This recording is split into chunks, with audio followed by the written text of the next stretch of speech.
Hello everyone, this is Chase from Chaser Guides and we're going to the North Pole. Or better yet, just World 4, which is an icy world. We're playing as Toad. Let's do this. Beware the ice physics, and I recommend staying in the air as much as possible because, well, if you're in the air, you're not subjected to the ice physics. This new enemy is called a flurry, and it's a very basic enemy, even though it's introduced this late. It is a little bit nerve-wracking because of how chaotic they are, but they're pretty much just faster moving, shy guys that slip back and forth on the ice. They're not really that bad. Flurries are not that big of a deal, but just be careful with them because they are a little bit nerve-wracking. I let these flurries fall down in this little hole, and of course the hardest plant to get would be the potion right here. Plant the potion on the far right of this upper platform, so you can not only get a health upgrade, but you can also get a few coins. Fantastic.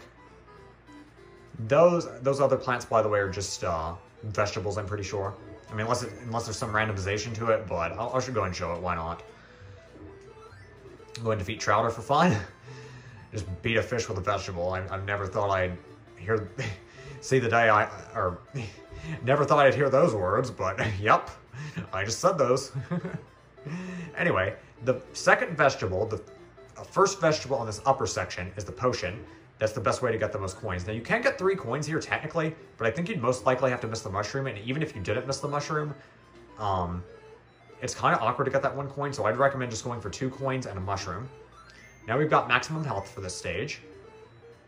Jump down here carefully, and I guess we're stuck, because this is just a vegetable, right? No, it's a rocket ship. We're going to outer space. No, just kidding. We're going just to a cliff, apparently. Anyway, just take your time. Coming up is a new enemy called Autobomb, and they are quite evil machines.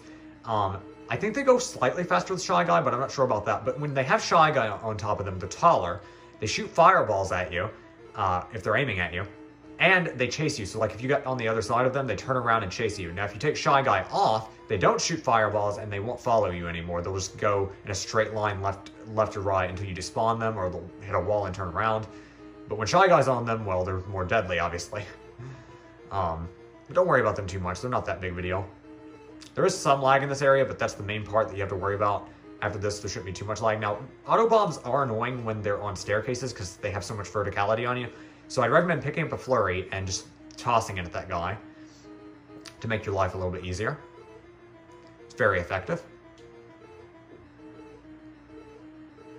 Same thing for this one. Although this one's not as big of a deal. That was a silly hit, by the way. Also, I'm curious. I don't know if I've ever tried this. Can you pick up Autobomb? No, you can't. I'm trying, like, I'm pressing the pickup button, and you can't pick up Autobomb, which, to be fair, makes sense, but I was curious. Anyway, no Umberto this time, which is very odd, but free crystal. Okay, we're going on to level 2 of World 4. Just gonna try for more lives, why not? And fail miserably. Ah, 1 more, nice. 33 lives, not bad. Okay, we're using Peach next, and this next stage is actually really evil. Like, if you're playing it for the first time, this is actually a really brutal stage, because the beginning, you basically have to use your 2 hits that you start out with. You don't get any health upgrades. And you have to dodge a bunch of Bezos swarming at you. Basically, what I'd recommend doing is ducking a lot, occasionally getting up so you don't super jump or whatever, or power jump, but just keep ducking and use the ice physics to your advantage. Jump while you're ducking. You can hold it down on the D-pad while you're ducking, or while you're moving, and let the ice slide you and jump when you need to, just like this. That makes your hitbox smaller. It lets the ice do the work for you, so you're moving, but you're not moving too fast. That's how I'd recommend doing it, and just jump when you need to. Just remember to get up occasionally so you don't super jump. I'm going to make this look relatively easy, but trust me, it's pretty annoying, especially on your first playthrough if you don't know how to do this. In fact, I didn't want that one from the left coming. That was a mistake, by the way. Yeah, this part's very brutal. I mean, it's not hard for me, but you have to realize I've played this game a bunch, and I played harder games than this, but if for someone playing this for the first time that's not used to this kind of stuff, like, this is a huge spike in difficulty in my personal opinion. I used to have a time with this as a child. It's not that bad now, but I hope the ducking, sliding, and jumping tip helped. I don't know if that made sense. It's hard to explain, but if you can master that, it's very effective. Anyway, These whales, by the way, look very strange. They're black and have a strange eye. I think in the Super Nintendo version, they were blue and their eyes look normal. Anyway, most of these whales have water spouts. I think this is the exception. And the far left plant on this whale's back has a potion. And it leads to a risky mushroom. Yes, the first mushroom they give you is a risky. Because you can die in subcon. However, since we have Peach and it's easy to time, and not to mention the jump's not that bad, you can go for that mushroom. Now, if you rather not risk the death and rather skip the mushroom, you might want to skip that one, but I'd probably recommend at least trying it once. You can collect cherries for some stars, and the stars are interesting in this stage because you can actually stand on the water spouts of the whales, but you can't run through them or it'll hurt you. However, if you have a star, you can actually just run right through them and the whales will rescind their water spouts. Anyway, this potion right here, it's on the rightmost column, and it's the only one with one plant. You can use it here to get six coins. I only got 5, but it's fine. And that's the best use for that potion because there's no mushroom there. However, there is one more use for this potion, but only for the people interested in this. I think most people probably want to play the game all the way through, but there is a warp zone you can take part in with this potion, so I'm going to go ahead and show that off. Just go through the door to respawn it. Anyway, yeah, but the 6 coins are the best thing you can do with this potion unless you plan on using the warp zone. But yeah, see how you make the water go back in? It's interesting. Just use this potion and keep it in your hands, of course. Just mind the water spouts. Remember, you can't run through them. Now, you can go all the way over to that icy platform and go to the right and use that whale to get here easier. However, with Peach, it's easy because you can float. Anyway, use this potion here, throw it over there, and in the subcon zone, if you press down on the pipe/vase, you'll be taken to World 6. It's a warp to World 6. I'm not going to do that, but I want to make note of it. Anyway, another random plant right here. What does this do? Oh, we're going to space again, apparently. No, I'm kidding. We're just going to another cliff. Coming up as an autobomb, but it's actually not a friendly autobomb, but it's actually an autobomb that's useful. You want to take, if you want this, you can actually, okay, I have something to explain. You can actually ride on the autobomb/shy guy. You don't even have to get rid of the shy guy because your hitbox is small enough if you duck while you're riding the shy guy. You can go under this low overhang coming up. However, if you have the potion and you want this health upgrade, you have to take care of the shy guy because your hitbox is too big and you can't duck under this unless the shy guy's gone. So I honestly might recommend skipping this health upgrade, but that's your choice. You can either ride the shy guy and make it easier so you don't have to do all that weird timing and defeating the enemy in time and just duck on the shy guy, or you can get the potion and you need to defeat the shy guy or your hitbox is too big and you'll slide right off once you get to the overhang, even if you're ducking. Anyway, the potion goes right over here past the spike bed, and that leads to the fourth, or your last health upgrade. When you come out, watch out for the Porcupo. They're quite evil. Anyway, go through this door, and we're in a cave, and we have a red birdo again. Yay! There's no mushroom blocks this time or infinite ammo that you can use, so you have to use her eggs against her. Just mind that, or just be warned that she can shoot fireballs like usual. Oh, she's shooting 3 that time. Usually after she gets hit, she shoots 2. She's being feisty that time. Also, really, no fireballs? I'm not complaining, mind you, but it's weird, no fireballs. Anyway, go through the hot math, and we're done with level 2 of World 4.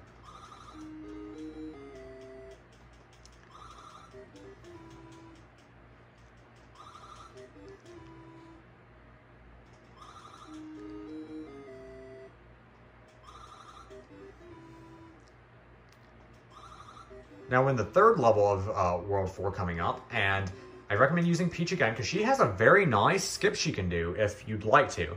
I'm not going to do it, but I will show it off.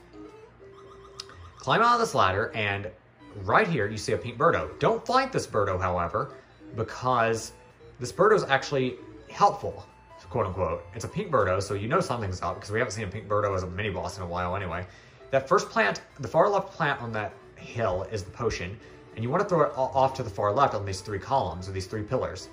And you want to power jump once you go here, and jump up and get a health upgrade. Now, since there's no really good coin getting locations, I'd recommend going back in here and picking up this potion again, and just got these 2 measly coins. Yeah, you have to know this level doesn't have a lot of good coin opportunities if I'm telling you to do this. Then I'd recommend going back in again and get the potion yet again. But this time, don't throw it down. Don't throw it down for these 2 coins. There is one decent place for coins, and basically it's progression in the level of the potion. You want to use Pink Birdo's eggs, and remember Pink Birdo doesn't shoot fireballs, so you can just expect her to shoot an egg, and when she shoots an egg, jump on top of it and let it take you all the way across the ocean, and you can get to all these coins, which is always lovely. And there's no potion here, by the way. This is just the good coin spot I was talking about. Lovely. Now, you see this door? It leads to an interior section, and the interior section is decently tough. However, if you use Peach and just float over here while you're running, you have to be running and jumping. You can make it over here, where there are some Bezos, and this actually leads straight to the end of the level. Hear the music? This door on the right, once you jump over that pit, actually leads to pretty much the final door of the level. So you can skip pretty much this entire level if you'd like, but I'm not going to do that. So I jump back over, and now I'm going through this first door that they intended for you to go to. This is just an icy vertical section with a lot of flurries. Just mind the flurries. They're very easy to predict if you take your time. Just be very careful. Especially use Peach's floating to your advantage. Like, this stage isn't hard, but I do think Peach makes it easier, so I definitely recommend her. Jump up slowly, and just be careful of the flurries. This one has one just launching out of nowhere. I don't know why that one does that. Like, the rest of them really aren't like that. Like, you see them ahead of time more so. That one, not so much. But he's not harmful, though. Like, you don't get up there fast enough for him to be harmful, so at least there's that. Just take your time. Remember, they not only respond to you, but they also slide on the ice, so that makes them go faster or slower depending. Go up here, and we're moving on to the next outdoor section. This first plant right here on the left contains a potion, and you can actually get that coin if you are going for the health upgrade, so don't worry about that. You want to go over to the left, climb up these clouds, and move across this horizontal castle up top, like these little turrets, I guess is what you would call them. Anyway, right here on the second to last one, on the second from the right, you want to place down the potion. Make sure you're one tile to the left of this spot, just to make sure, so you don't throw it off the cliff, or off the ledge. Go through the door, and lo and behold, your second health upgrade. Now we're at maximum strength. Nice. Anyway, go and jump down, and go through this door. Right here you see a spike pit, and you definitely don't want to take that on for yourself, but for some reason Shy Guys just have magical properties, and they're immune. Pink Shy Guy won't walk off the ledge, though. They're kind of like red Koopa Troopas, but the red Shy Guy will walk off the ledge. And you can ride him down safely from the spikes. Isn't that lovely? Anyway, hop off here and go through the store for our favorite buddy, our favorite friend, Fanto. Anyway, go ahead and let them slide off the edge. I probably would recommend that. Go ahead and let them slide off. You can also go in between them, but that's a little tricky if you don't know what you're doing. I'd recommend going in between them for experienced players, but I'd probably let them slide off the ledge left or right and then jump up with a power jump or whatever. If I'm recommending things to beginners. Go and drop down the key, by the way, so you don't get chased by Fanto, and you can defeat these guys with it. See? Just mind Fanto, and remember, he resets his distance from you. He resets when you go through a door. So drop down the key immediately, wait for a bit, then pick it back up. He should be at a pretty far distance from you. That was a dumb hit. I should have... That was my mistake. I'm sorry about that. I should have jumped down to the left. And I knew that too, but I made a mistake. It's okay. Just be careful and defeat the flurries if you'd like. You don't have to defeat them, but I probably recommend it for the potential benefit of a heart, and just so you can keep tossing down the keys so Fanto doesn't chase you as well. Anyway.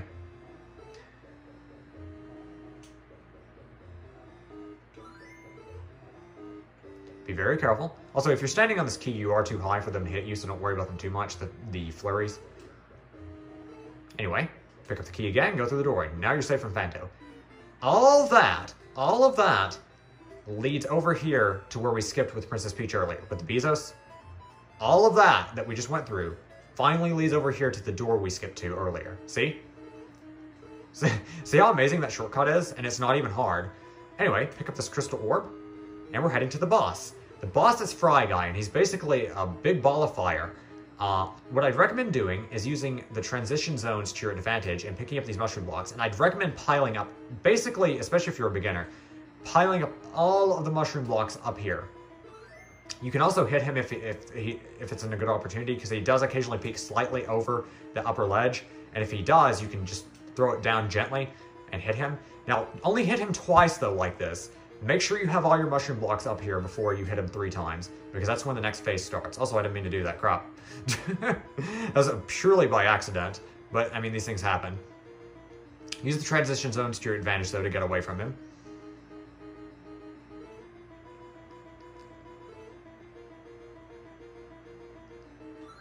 Okay, there's 2.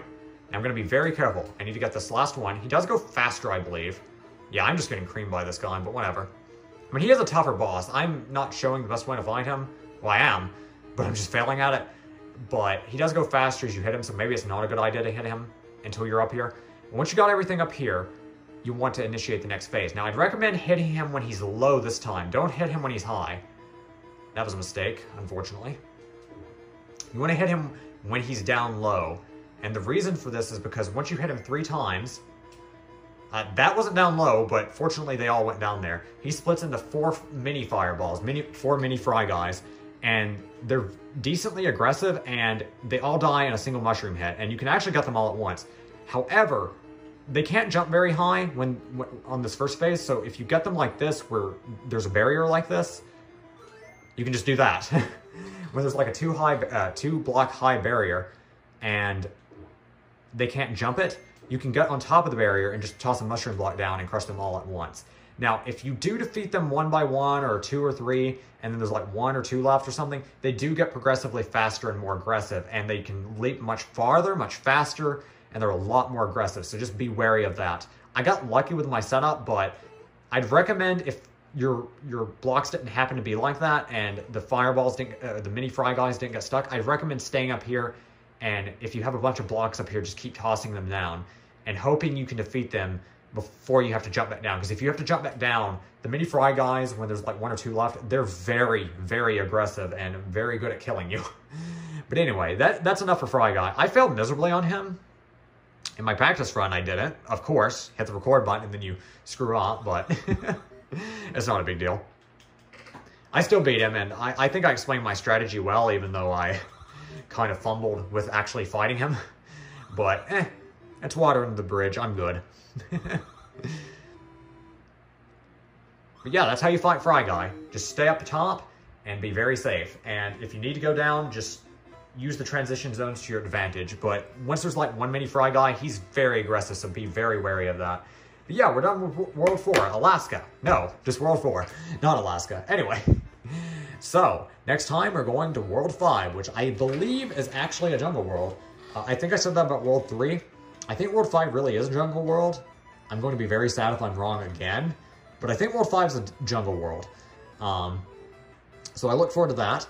And thank you so much for watching. I hope my tips and advice was very helpful. And I hope you enjoyed very much. Thank you and good night. Bye. See ya.